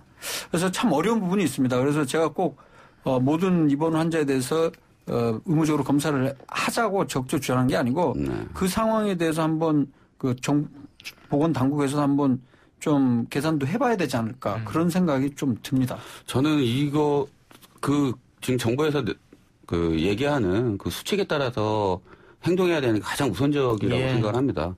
왜냐하면은 일단은 감기고 발열이 있고 기침 가래가 있다면 일단은 1339에 연락을 하고 거기에서 얘기하는 조치대로 가장 먼저 선체적으로 따르는 게 가장 중요하지 않나라는 생각을 하고 지금 명 박사님께서 말씀하시는 것도 그것도 선제적인 조치라고 할 수는 있지만 현실적으로는 진단 키트라든가 그다음에 거기에 또 드리는 인력이라든가 뭐 이런 거를 따져봐서는 좀 현실적으로 좀 힘들지는 않지 않을까라는 생각이 있습니다. 아니 그러니까 우리가 이제 선별 진료소에서 해왔던 거는 그동안은 뭐 중국 여행력이라든가 그렇죠. 아니면 최근까지는 이제 대구 뭐 혹시 거기에서 그런 뭐 신천지 종교 문제 이런 것까지 다 물어보는 상황이거든요. 근데 그런 걸 아무리 해도 현재 무증상 상태에서는 잠복기가 보통 이제 2주에서 14주로 돼 있는 상황에서 평균적으로 한 5일이긴 한데 그 잠복기 상황에서는 어떤 상황에서도 그건 그 문진을 통해서 확인할 수가 없거든요. 그렇다면 이런 방법도 있어요. 사실 제가 가능성 있는 게 지금 최근에 우리 국내 업체에서 바로 몇 시간 만에 몇십 분 만에 그 검사할 수 있는 진단 키트가 개발되었거든요. 예, 그 보통 이제 독감 같은 경우는 저희가 신속 항원 검사란 걸 합니다. PCR이랑 이런 검사를 하려면 최소한 6시간이 소요되는데 이런 신속 항원 검사 같은 경우는 몇 분 안 걸립니다. 그래서 그게 정확도가 이제 엄밀히 따지면 민감도, 특이도라는 걸 얘기해서 정밀도, 정확도라고 하는데 이 부분이 당연히 PCR보다는 좀 낮지만 선별 검사로서는 어느 정도 활용이 될 수 있거든요. 그래서 제가 그래서 가격도 그거는 대부분 싸기 때문에 가격도 싸고 빨리 볼 수 있기 때문에 입원 환자에 있어서는 그걸 기본적으로 다 스크리닝을 하는 거죠. 그래서 양성이 있는 경우에 한해서는 당연히 PCR 검사까지 시행을 해서 따로 뭐 음압병실 1인 병실로 격리하는 그런 부분을 한다면 이런 상황들 병원 내 감염들을 좀 최소화할 수 있지 않을까. 그런 부분은 고려해 볼 수 있을 것 같아요. 제가 봤을 때. 전문가 집단에 맡겨야 되는 게 보니까 진단 검사 학회도 있고 전문가들이 요청을 해놓고 있는데 아직은 우리 질병관리당국이 방역에 총력을 기울이고 있다 보니까 신속 허가를 내는데 시간이 좀 걸릴 것이다 이렇게 보고 있습니다. 아까 우리가 국민 대처가 너무 좋다고 얘기했는데 그 외신도 한국하고 일본을 비교해서 영상을 찍었더라고요. 네. 그 일본은 아랑곳하지 않고 모임도 하고 있고 대중교통에 다들 마스크도 안 쓰고 다니는데 한국은 역시 모임 같은 거 다 취소하고 대중교통 탈 때도 다들 마스크 쓰고 그래서 한국을 칭찬하는 그런 내용이었는데 문제는 신천지 신도들은 어떻게 할 것이냐. 최근에 그 백병원인가요? 네. 서울 백병원의 문제도 그렇고. 백병원은 일단 신천지 교인은 아니고 대구 지역 거주하는 70대 여성분인데. 그분도 그렇고 지금 신천지 신자들이 자가격리 조치를 실시해도 그걸 어기고 나간다거나 이런 경우가 있지 않습니까? 뭐 종교적 신념에. 이 문제는 어떻게 접근해야 될까 좀 걱정이에요. 그러니까 지금 한마음 아파트가 지금 이제 코호트 격리가 된 최초의 아파트가 됐는데 여기서 이 신천지 신도 일부 한두 명이 지금 이탈을 했다고 하죠. 지금 이제 고발 조치 들어갈 예정이라고 오늘 보도 나왔습니다. 그런데다가 또 이제 신천지 교인인데 사실은 지금 이 생활치료센터에 격리하는 과정에서 사실 간호사의 뭐 방호복 머리를 잡아당기는 등 난동을 부리다가 도주했어요. 근데 경찰이 보고 있었는데 못 잡는 게 경찰이 방호복을 안 입고 있으니까 바이러스 감염자를 지금 거기서 덥석 잡을 수가 없는 거예요. 준비하고 따라가느라고 시간이 좀 걸렸지만. 근데 이 경우도 들여다보면 또 그 분만 나무랄 수가 없는 것이 10년 전에 조현병 전력이 나왔어요. 그러니까 이게 이런 게 있어요. 우리가 우한에서 오신 교민들을 2주 격리할 때도 2, 3일은 조금 편안하고 느긋한데 일정 시간이 지나면 스트레스가 엄청 높아진대요. 지금 국민들 스트레스가 코로나19에 대한 스트레스가 엄청납니다. 그래서 어쨌든 심리치료사도 투입하고 했었는데 그런 문제에 있어서는 조금은 뭐 인권적 배려도 해야 된다는 이야기도 있는데 어쨌든 저는 아까 그 대구의 70대 여성분은 한 가지가 아까 분당 재생병원 무증상자와는 틀려요. 거짓말은 하면 안 된다는 거예요. 이건 지자체도 그렇고 신천지 종교 집단도 그렇고 개인도 그렇고 거짓말을 하는 순간 모든 우리가 만든 소셜 시스템이 붕괴돼 버려요. 그 한 구멍 때문에. 그래서 그런 부분에 있어서는 조금 우리가 윤리의식이 있어야 되는데 대다수가 잘하는데 99%가 잘해도 1%가 일탈을 하면 그걸 어떻게 막을 것인가의 문제가 그러니까 개인의 숙제입니다. 일탈은 국가도 어떻게 막을 수가 없는 그렇죠. 건데 추후에 아시겠지만 감염법 예방법에 의해서 강력하게? 처벌은 반드시 받을 겁니다. 그리고 신천지의 경우는 그것도 뭐 저는 이렇게 해결해 봐야 된다고 생각을 하는데요. 강압적으로 뭐 폐쇄를 하다 뭐 이것도 방법이 되지만 뭐 다들 아시겠지만 신천지는 이만희 총회장을 중심으로 한 12지파장이 거의 절대적인 영향력을 가지고 있거든요. 따라서 이만희 총회장과 12지파장이 반드시 단호하게 모든 신도들을 대상으로 해서 반드시 검사받고 그리고 자가격리 수칙 잘 지고 그다음에 정부의 지침을 잘 따르라라는 것을 명확하게 적극적으로 하셔야 된다. 지시를 해야 됩니다. 알겠습니다. 근데 이번 백병원 환자분의 경우에는 또 한편으로 좀 우리가 좀 이해를 해야 될 부분이 대구에서 왔다 그렇게 하면 일부 병원에서는 아예 뭐 진료를 안 해준다는 진료를 그런 거부한다. 네, 거부한다거나 그런 얘기가 있더라고요. 진짜 그런지는 확실하지는 않습니다만 아마 그런 부분들이 좀 두렵기 때문에 환자분의 입장에서는 그런 걸 숨길 수도 있거든요. 그래서 저는 의료기관에서는 대구에서 왔다고 하면 이 환자분이 진료가 반드시 필요하다면 PCR 검사를 시행을 하고 그리고 결과 나오기 전까지는 격리했다가 그리고 나서 치료를 해주면 그런 것들이 좀 필요하지 않을까 생각이 듭니다. 그렇죠. 반드시. 그래서 대구 지역에서 대구에서 왔다니까 진료를 못 받아서 딸네 집에 왔다가 백병원에 가서 그런 얘기를 안 하게 된 걸 거예요. 얘기하지 않고 마포에 삽니다. 맞습니다. 마포에 삽니다. 그래서 지금 만들어진 게 국민안심병원인 거예요. 그렇죠. 가면 선별진료소가 있고 트랙을 2개로 나눠서 아까 말씀하신 대로 문진하고 발열 체크 다 하고 호흡기 질환이 있는지 여부를 묻고 그중에 하나라도 걸리면 선별진료소를 통해서 검사 받고 병원 내에 들어갈 때도 호흡기 병동은 격리되어 있단 말이에요. 다른 또 이제 종목들 이제 과들하고 그러면서 이분을 그러면 만약에 그 병원이 작은 병원이면 두려웠을 수 있어요. 혹시 그래서 그렇다면 국민안심병원을 가십시오. 가까운 데는 어디입니다. 그럴 때는 그냥 그렇게 한 것보다 저 같으면 직접 전화를 해갖고 이런 환자분이 가는데 이런 사정으로 가니까 좀 잘 보답받다 이런 협조가 필요하거든요. 제 생각에는. 저도 옛날에 우리 레지던트 때 뭐 응급실 진료할 때도 이 상황에서 우리 병원에서는 예를 들어서 심장 관련한 특수 중재술이 안 된다 그러면 직접 저희가 좀 큰 병원에 전화를 하거든요. 레지던트나 의사들이. 그래서 이런 환자가 우리 병원에서는 지금 치료가 불가능하니까 좀 받아달라. 좀 불편하긴 하지만 그래도 그런 방식으로 해도 환자를 좀 최대한 좀 배려해 주는 게 좀 필요하지 않나 그런 생각이 좀 들었습니다. 예, 유튜브로 성우님께서 질문이 하나 왔네요. 명 박사님, 저는 알러지성 천식이고 부모님은 폐 질환이 있습니다. 늘 기침을 하기 때문에 걱정인데 저희 가족은 고위험군입니까? 네, 일단은 뭐 만성 질환자는 고위험군으로 분류가 되어 있습니다. 그래서 마스크 관련한 것도 마스크 꼭 써야 되는 사람들로 정한 게 바로 고령, 임산부 그리고 만성 질환자로 되어 있습니다. 만성 질환자에는 그런 천식도 포함이 되어 있습니다. 예. 네. 그래서 가습기 살균제 피해자들은 지금 코로나19가 확산되고 나서는 집 밖에 한 명도 나오지 않고 있습니다. 이런 걸 더 조심해야겠네요. 호흡기 질환이나 천식, 폐렴을 이미 가지고 있는 기저질환을 앓고 있는 분들이라서 그래서 더 지금 창살 없는 감옥에서 지금 살고 계십니다. 우리나라에서 병원을 못 가시면 됩니다. 왜냐하면 그런 질환이 있는 사람들은 다 선별진료소를 거쳐서 가야 되는데 혹시 그런 선별진료소를 거치다가 감염이 되면 바로 좀 심각한 상황이 일어나기 때문에. 그래서 지금 뭐 치명률 우리가 지금 이제 0.7% 나오는데 물론 이건 좀 나중에 종식이 어느 정도 되고 나서 정확한 수치가 나옵니다. 이거보다 올라가서 뭐 1.2%까지도 나올 가능성도 있거든요. 그런데 지금까지 50여 명 사망자분들 중에 상당수 대부분들은 기저질환이 있었고 기저질환이 없다 할지라도 대개는 이제 60, 70, 80대 고령이었거든요. 그러니까 가장 중요한 건 이겁니다. 사실 건강한 사람들 같은 경우는 진짜 말 그대로 감기나 독감, 약간 조금 심한 독감 정도로 앓고 지나가기 때문에 큰 걱정은 안 해도 되는데 방금 얘기했던 이 고위험군은 정말 신경을 많이 써야 된다고 생각을 해요. 네. 알겠습니다. 3부 여기서 정리하고 광고 듣고 와서 4부에서 이야기 계속하겠습니다.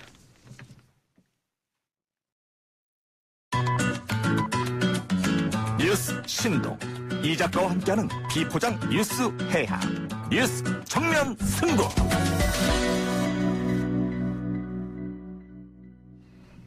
이동의 뉴스 정면 승부 4부 시작합니다. 3부에 이어서 4부에서 코로나 이야기 한번 해보도록 합니다. 자, 신천지 집단 감염 문제로 사람들이 많이 모이는 곳은 자제하자. 그래서 최근에 천주교 미사도 하지 않고 또 불교에서도 집회를 하지 않습니다. 지금. 네. 대형 교회에서 안 하기로 했다가 요즘엔 또 산발적으로 한다. 이런 얘기가 있어가지고 경기도 이재명 지사가 종교 집회를 전면 금지하는 방안을 검토하겠다. 이렇게 얘기했더니 반대쪽에서 종교의 자유가 있는데 너무한 거 아니냐. 또 이런 반론이 올라오고 있습니다. 어떻게 보십니까? 저는 지금 이재명 지사가 지금 코로나19에 대한 조치를 선제적으로 하는 걸로 해서 상당히 좀 인기를 많이 얻고 있고는 있지만 이 문제는 좀 더 신중하게 접근하셔야 되지 않을까라는 생각을 합니다. 박원순 시장님 같은 경우는 형법적인 접근, 형사적인 접근을 했고요. 그리고 이재명 지사님 같은 경우도 법률가시니까 경기도지사가 할 수 있는 가장 강력하고 모든 행정적인 조치를 지금 단행하고 있는 것이거든요. 종교의 전면 금지 역시 행정적인 강제 조치의 일환입니다. 그런데 요것은 아시다시피 헌법에서 보호하는 종교의 자유와 이게 후에 또 지금에서야 국민들이 받아들여서 뭐 어느 정도 수용을 해서 전면금지를 행정적인 조치를 내릴 수는 있겠지만 후에는 이 헌법이 보장하는 이 종교의 자유와 상당히 좀 상충될 수 있는 좀 조치이기 때문에 이것은 먼저 선제적으로는 경기도에 있는 경기도지사시니까 모든 교회나 그다음에 교회에 일단 1차적으로 공문을 보내고 그리고 이러이러한 사정에 의해서 내가 이러한 행정조치를 하려고 한다. 자발적으로 할 수 있는 곳이 있느냐? 자발적으로 해라라고 하고 만약에 안 하는 곳에 한해서는 뭔가 행정조치를 단행하시는 게 순서가 아닐까라는 생각이 있습니다. 예, 최평론가님. 지금 어느 정도 지금 이 김 변호사님 말씀은 절차적으로 맞는데 시간은 지금 이미 많이 진행됐다는 생각이 들어요. 왜냐하면 지금 앞으로 한두 주 사회적 거리두기가 성공적으로 이루어지면 아까 이야기한 대로 희망적인 기대는 자 이제 변곡점을 넘었다. 확진자 세가 꺾였다. 그럼 지금 우리가 봄이 되면은 한 4월에는 다시 뭐 교회도 가고 그다음에 가족 단위로 주말에 놀러도 가고 해야 되는 상황 아닙니까? 저는 지금 이 코로나를 잡아야 된다는 절박감이 하나 있고 두 번째로는 지금 거리를 다니면서 이 경제 어떡하나. 끝나고 난 이후에 우리 1분기, 2분기 경제 연초에 좀 회복될 것 같았는데 이게 지금 걱정이 큰 거예요. 왜냐하면 이제 이 바이러스와도 싸워야 되지만 우리의 일상생활이라는 게 있잖아요.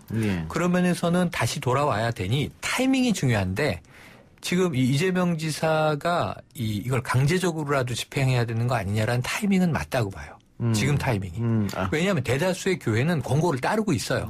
교회뿐 아니라 이 불교의 법회, 천주교 미사 200여 년 만에 전면 중단. 그러니까 천주교는 좀 이제 통일성이 있는 조직이니까 한 번에 다 전국이 정리가 됐고 교구별로 결정을 했습니다만 개신교회들도 대형 교회들이 좀 여론을 보다가 온라인 예배로 돌린 곳들이 많아졌어요. 근데 일부 강행하는 교회가 문제예요.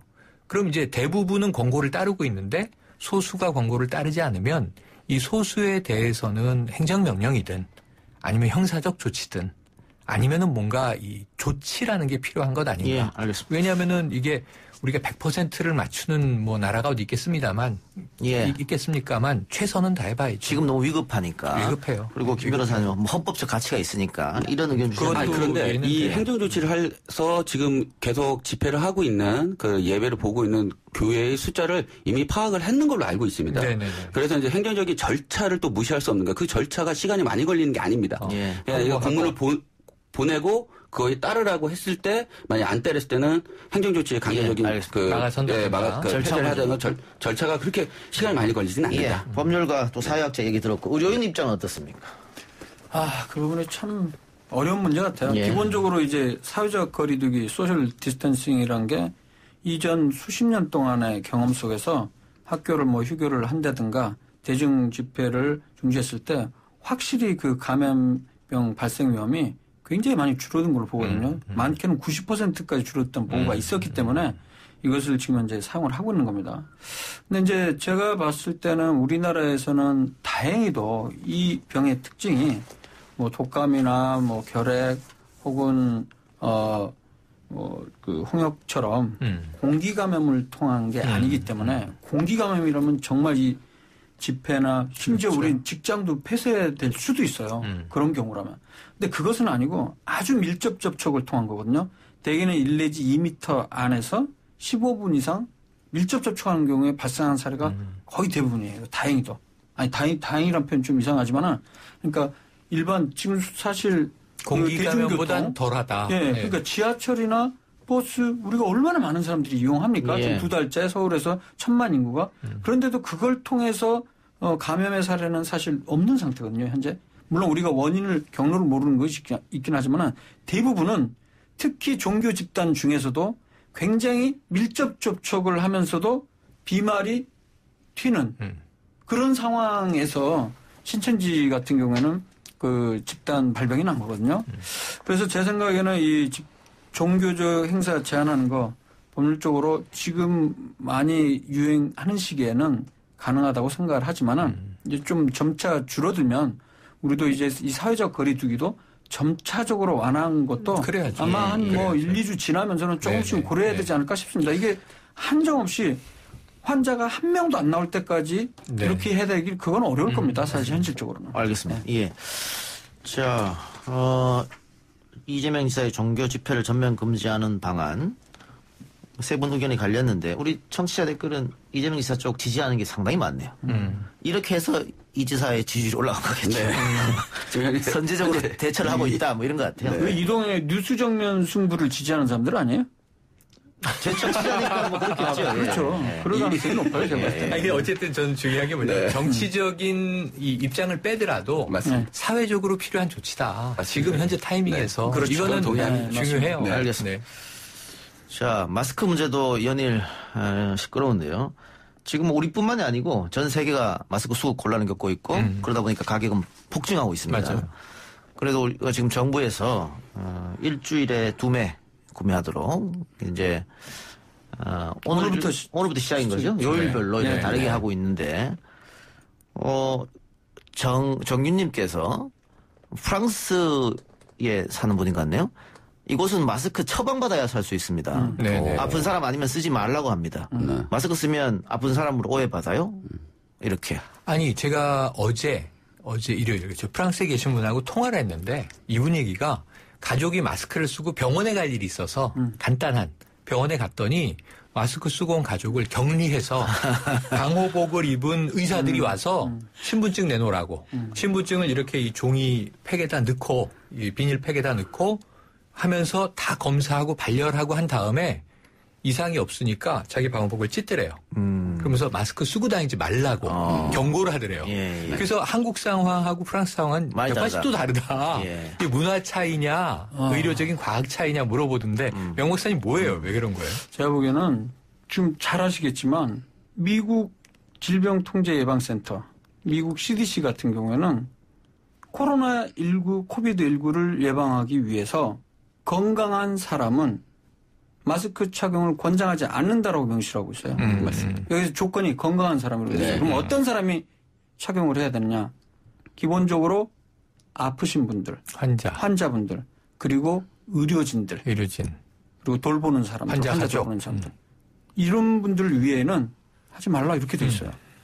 그리고 그 보건당국 대표 뭐 국장이나 이런 분들이 연일 나와갖고 그걸 홍보를 하고 있거든요. 근데 그래도 거기도 마찬가지로 마스크 구하기가 쉽지 않다고 그래요.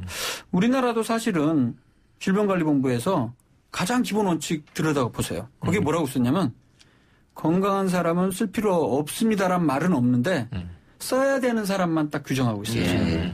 그래서 의료기관 방문 시 그리고 노인, 임산부, 만성질환자 그리고 호흡기 질환자 이렇게 돼 있어요. 그래서 저는 이 문제를 해결하기 위해서는 사실 우리 의사들도 예측을 못했습니다.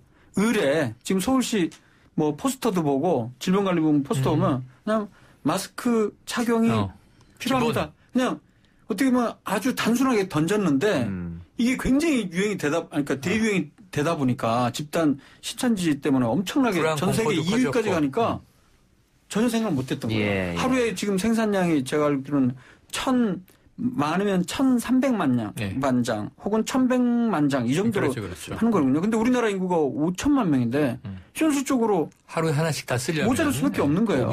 그래서 저는 그런 생각을 해봅니다. 지금 당국에서는 계속 그렇게 얘기하고 있지만 조금 더 강력하게 일반 건강인들은 아주 밀접 접촉을 해야 되는 상황 그리고 의료기관 방문하거나 사람들이랑 같이 모이는 공간을 가지 않는 이상은 마스크 사용을 좀 자제하자. 그리고 우선순위를 둬서 마스크가 필요한 사람에게 우선순위를 그 사람들한테 양보하자. 이런 운동을 좀 했으면 좋겠어요. 그래서 인터넷에서도 꼭 필요한 사람들한테 먼저 양보하자 마스크. 이런 운동도 지금 벌어지고 있습니다. 저는 그 운동에 오늘 동참한 게 제가 어제 동참했습니다. 아니 어제는 동참할 수가 없어요. 왜냐하면 오늘부터 오부제가 시작됐는데 그렇죠. 오늘부터 제가 오부제에 딱 걸리는 끝자리가 6이란 말이에요. 그럼 전 오늘 약국하면 이제 2개를 살 수 있는 거예요. 그 약국을 안 갔죠. 전 면 마스크가 4개 있어요. 그중에 하나는 실리콘 마스크예요. 다 이거 보건 마스크 아니라 효과는 이 KF 규격에 비하면 한 15%로 떨어진다고 얘기를 하더라고요. 근데 저는 그냥 제 입에서 튀는 비말을 막고 외부에서 내 호흡기로 들어오는 비말을 최대한 막아보는 걸로 차단하는 걸로 그냥 면 마스크를 최대한 잘 빨아서 매일 빨아서 잘 건조시켜서 쓰기로 하고 제가 구매할 것 한 20%가 구매를 안 하고 양보하기에 동참하면 사실은 이게 수요 공급의 원리에 따라서 공급이 많아지면 줄 안 서도 되잖아요. 맞습니다. 그럼 늘 그냥 약국 가면 마스크에 좀 재고가 있을 거 아닙니까? 이걸 좀 빨리 만들어내야 오히려 덜 불안해요. 이게 불안 감염이 더 문제야 제가 보기엔. 그래서 전 마스크의 수급을 조금 우리가 원활하게 하는데 저부터 도움을 드리자인데 명 박사님 말씀하고 반대되는 말씀을 의료진들이 오늘 하시는 걸 또 들었어요.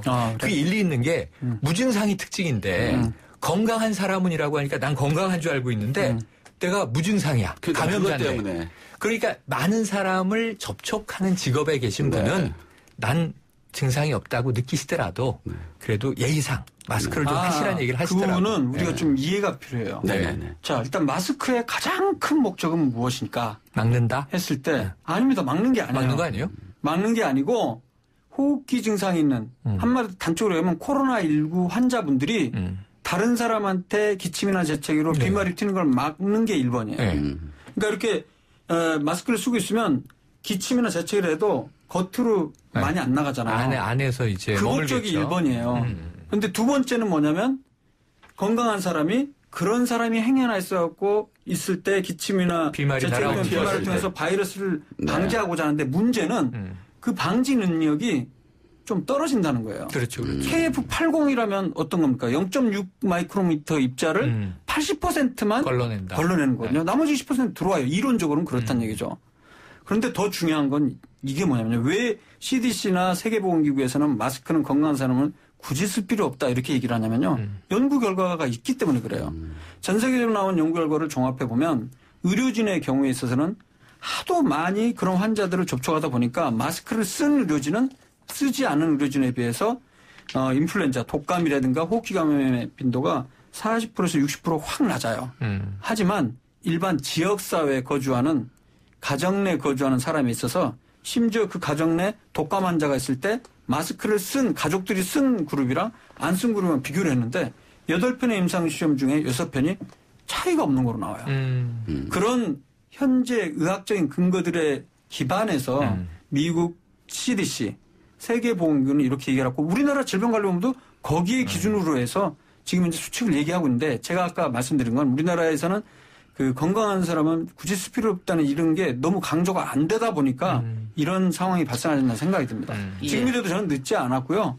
그리고 좀 줄어들고 있는 추세니까 건강한 사람은 평소에 야외 나갈 때거나 아니면 사람이 많지 않은 공간, 밀접 접촉을 하지 않는 데서는 굳이 사용할 필요 없고 이 말의 의미는 뭐냐면 마스크를 건강한 사람은 절대 쓰지 말라가 아니라 필요할 때만 써갖고 수요를 좀 줄이는 것이 필요한 사람한테 더 많이 가게 해주는 거죠. 그게 온라인에서 그 지금 계속 퍼지고 있는 나는 오케이 당신이 먼저 캠페인이 아닐까 생각합니다. 꼭 필요한 사람한테 먼저 하고 그 다음에 남으면 내가 건강한 사람이. 이 마스크 수급 문제도 시간이 좀 지나면 해결되지 않을 거라 생각합니다. 안정을 찾을 겁니다. 다른 얘기 한번 봅시다. 코로나19의 국내 확산세가 주춤한 가운데 이번에는 코로나19로 인한 직장 갑질 문제가 수면 위로 떠올랐다고 하는데요. 김 변호사님 어떤 사례가 있는지. 네. 그 몇 가지 저희가 한 4가지만 말씀을 드리겠습니다. 네. 하나는 예를 들어서 남은 연차휴가 너 3월 내에 다 써라. 그 연차휴가 한 15일 정도 쓸 수 있지 않습니까? 그런데 그 연차휴가를 지금 코로나19가 많이 확산되고 있으니까 직장에서 연차휴가 지금 써. 그래서 지금 다 써라고 하는 갑질 아닌 갑질을 하고 있는 경우가 갑질이네요. 있는데 네, 이거는 근로기준법 위반입니다. 휴가를 자기가 쓰고 싶을 때 써야지. 네, 휴가는 지금 해외여행도 못 가는데. 네, 그 휴가는 그래서 사용자와 근로자가 합의해서 15일을 충분히 쓸 수 있는 거지. 만약에 지금 다 써라라고 하는 건 근로기준법 위반이다. 또 하나는 코로나19 때문에 임금을 삭감하는 거. 예를 들어서 너 지금 재택근무하니까 또는 지금 무급휴가 하니까 이거 임금 삭감할 거야 라는 것도 근로기준법 위반이다라고 보시면 됩니다. 네. 그다음에 또 뭐 있습니까? 네, 그다음에 코로나19 때문에 해고하는 거 이건 코로나19 때문에 왜 해고래요? 근로기준법 위반. 왜냐면은 수입이 없으니까. 너 나가. 그 구조조정이잖아요. 예, 그렇죠. 그걸 구조조정이라고 하기에는 구조조정이라는 건 결과적으로 경제적인 경제적으로 좀 힘들다든가 또는 그 경제적으로 힘들다고 하더라도 절차상 그 구조조정을 하는 그 절차를 갖춰야 됩니다. 네, 그렇죠, 그렇죠. 네, 근데 그 절차를 갖추지 않고서는 그건 근로기준법 위반이다라고. 최평론가 보지 말고 저보고 얘기하세요. 네. 마이크가 돌아가 사람 들린다 보니까. 그렇지. 회사 어려우니까 나가. 코로나19 보호 조치가 미흡하다라는 거 있지 않습니까? 그래서 뭐 예를 들어서 정규직과 비정규직을 차별한다든가 이런 거는 또한 근로기준법 위반이 될 수 있다. 예. 그런데 지금 코로나19 사태로 회사가 어려우니까 이런 일들이 막 일어난다고 하는 것이죠. 네, 일어난다고 하는 것이죠. 예. 근데 이 코로나19 영향으로 매출이 줄어드는 건 다들 알고 있으니까 특히 소상공인들 어렵고 중소기업은 더더욱 어려울 테고. 그래 정부가 그 고용유지금을 신청해라. 도와주겠다. 뭐 이러고 있는 입장이잖아요. 그런데 지금 이런 식으로 휴가를 가라. 대신에 돈을 못 준다. 무급휴가 이렇게 하고. 그렇죠. 특히 뭐 며칠 동안 나오지 마라. 그러다가 갑자기 해고를 시킨다든가. 그렇죠. 어디 하소연 할 때, 그러니까 이런 일이 벌어지는 회사 같으면 그렇게 많은 직원이 있는 회사가 아닐 것 같아요. 그래서 작은 회사들 직원들이 이런 일을 당해도 어디 가서 하소연할 때도 이거 좀 대책 필요할 것 같은데요. 네. 그래서 그 임대료도 국가에서 임대료도 그 예를 들어서 내가 임대료를 500만 원씩 냈습니다. 근데 그 건물주가 예를 들어서 200만 원을 깎아줬어요. 그럼 엄청나게 도움이 많이 되겠죠. 그렇죠. 그러면 그 50%는 국가에서 보조를 해줍니다. 그렇죠, 그렇죠. 네. 이런 거나. 그 다음에 휴업수당 있지 않습니까? 휴업수당은 70%까지 줘야 됩니다. 네. 그런데 그 70%에서 75%는 또 국가에서 보조를 해줍니다. 예를 들어서 200만 원을 받다가 휴업을 하게 되면 140만 원을 받지 않습니까? 거기에 75%인 105만 원은 국가에서 지원을 휴업수당 지원을 해줍니다. 이러한 지원들이 있기 때문에 이런 것을 혹시 모르신다면 지원책들이 있네요. 지원책들이 있으니까 가까운 고용노동청에 한번 문의를 해보시면 코로나19를 극복하기 위한 국가 지원금이 상당히 많다. 그래서 어렵더라도 이런 지원금을 적극적으로 활용하시라라고 말씀드리겠습니다. 아니 김 미국 변호사님한테 지금 상담을 좀 할 게 있어요. 지금 이제 노동문제 상담을 해주시니까 제가 3일 병원 생활하고 나왔는데 지난 밤에 꿈을 꿨어요. 제가 대구에 자원봉사를 하러 간 거예요. 꿈에. 이 와중에 또 알베르 까미의 패스트를 읽으면서 사회적 고민이 많은 거죠. 근데 꿈속에서 덜컥 감염이 됐네. 확진이. 2주 격리되잖아요. 그러니까 저 프리랜서란 말이에요. 2주나 일 못하는 건가? 그럼 쉬고 좋네가 아니라 이번 달 수입이 반토막 나네? 이 생각을 꿈속에서 하는 거야. 이 노동자의 스트레스인 거예요. 근데 이런 사람이 저만 있는 게 아니라 제가 교통사고지만 똑같이 이제 라이더 형제들이 있어요. 퀵서비스 배달하는 분들. 또 택배 노동자. 이 택배 노동자는 자영업자로 등록해서 취급하잖아요. 네, 맞습니다. 사실은 노동자인데 이런 분들은 어떻게 해요, 이런 식의? 그래서 일단은 보전이 되나요? 네, 일단은 저도 이제 거기에 대해서 조금 알아봤는데 일단은 근로기준법상으로는 근로자, 노동자, 프리랜서를 다 근로자라고 합니다. 일단은 용어 정리를 한번 해보고요. 네, 그런데 이제 형태에 따라서 이제 프리랜서도 있고 하는데 이거는 지금 현행법상으로는 제가 조사한 결과로는 휴업수당 같은 거를 받을 수가 없습니다. 네, 따라서 그래서 이제 노동법 전문 변호사들이 이런 것을 상당히 좀 상담하기 힘들어한다. 네, 따라서 심플한 해결 방법은 저희가 이제 조사를 해보면 고용 형태를 어떻게 할 것인가는 두 번째 문제고, 예, 두 번째 문제, 고용 형태가 예를 들어서 정규직이냐, 비정규직이냐, 프리랜서냐라는 것을 형태를 지금 이런 위기 상황에서는 두 번째 문제고, 구분하지 않고. 일을 하는 사람이라면 고용 형태에 상관없이 국가에서 지원을 해줘야 된다라는 것이 많은 노동법 전문 변호사의 공통된 의견입니다. 네, 법률적 의견이다. 네, 법률적 의견입니다. 예. 이문 프리랜서에 대한 문제도 정부가 아마 지금 생각을 하고 있기 때문에. 맞습니다. 예, 여러 가지 대책을 한번 준비는 하고 중인 것 같습니다. 네. 그리고 지금 다들 모든 공연들이 3월달은 공연이 안 되고 있거든요. 큰일이에요. 공연장이 휴업됐을 때는 어떻게 하겠느냐. 그렇죠. 이런 공연계의 문제, 이런 문제도 다각도로 검토가 필요할 것 같고, 지금 우리가 얘기했던 일용직 노동자, 프리랜서, 또 배달 노동자, 이 다들 고용 사각지대 노인들이죠. 고용보험이 들지 않아가지고. 그렇죠.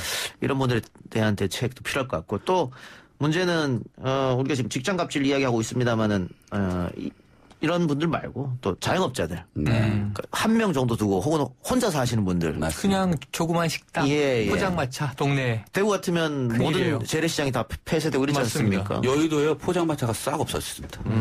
그런 분들은 잘 가는 포장마차인데도 없어졌습니다. 자영업자분들한테는 어떤 지원이 이루어져야 되는가, 이런 문제도 사회적으로 한번 논의를 해봐야 되죠. 그래서 경남도지사 김경수 도지사께는 어느 정도 기간까지는 전체 국민들을 대상으로 해서 기본소득 100만 원을 지급해야 된다라고 얘기를 하시는, 그것은 제가 생각해도 저는 동의하는 입장이거든요. 예를 들어서 지금 코로나19로 인해서 근로자냐, 프리랜서냐, 비정규직이냐 이런 걸 다 떠나서, 자영업자냐 이런 걸 다 떠나서 코로나19로 인해서 매출이 현격하게 줄어들어서 내 생활에 위협을 겪고 있다라고 한다면 기본소득 개념을 도입을 해서 일률적으로 100만 원, 한 달에 100만 원을 예를 들어서 6개월간, 짧게는 3개월에서 6개월간 지급한다라는 이런 적극적인 정책이 있어야 되지 않을까라는 그게 생각입니다. 없는 게 아니고 보니까 이제 깜짝 놀란 게 홍콩, 그 민주화 문제 때문에 지난해 그렇게 안타깝게 바라봤던 홍콩이 재난 기본소득이 있는데 이런 거예요. 18세 이상 영주권자에게는 재난 시기에는 월 홍콩 1만 달러를 지급한다. 우리 돈으로 155만 원이에요. 근데 이게 맞습니다. 750만 명 홍콩 인구 중에 해당자가 700만 명이야. 다 주는 거야. 근데 이게 이 예산이 11조쯤 돼요. 책정이 돼 있나 보죠. 네. 그걸 보고 제가 우리 지금 추경 예산 규모하고 되게 비슷하잖아요. 비슷해요. 그래서 할 수 있다라는 얘기입니다. 네네. 우리나라도. 알겠습니다. 자, 그거 갑론을박이 있으니까 좀 더 지켜보기로 하고요. 오늘 세 분과 얘기는 여기서 마치겠습니다. 수고하셨습니다. 고맙습니다. 감사합니다. 오늘 방송 이걸로 마치겠습니다. 내일 다시 돌아옵니다. 들어주신 여러분 대단히 감사합니다.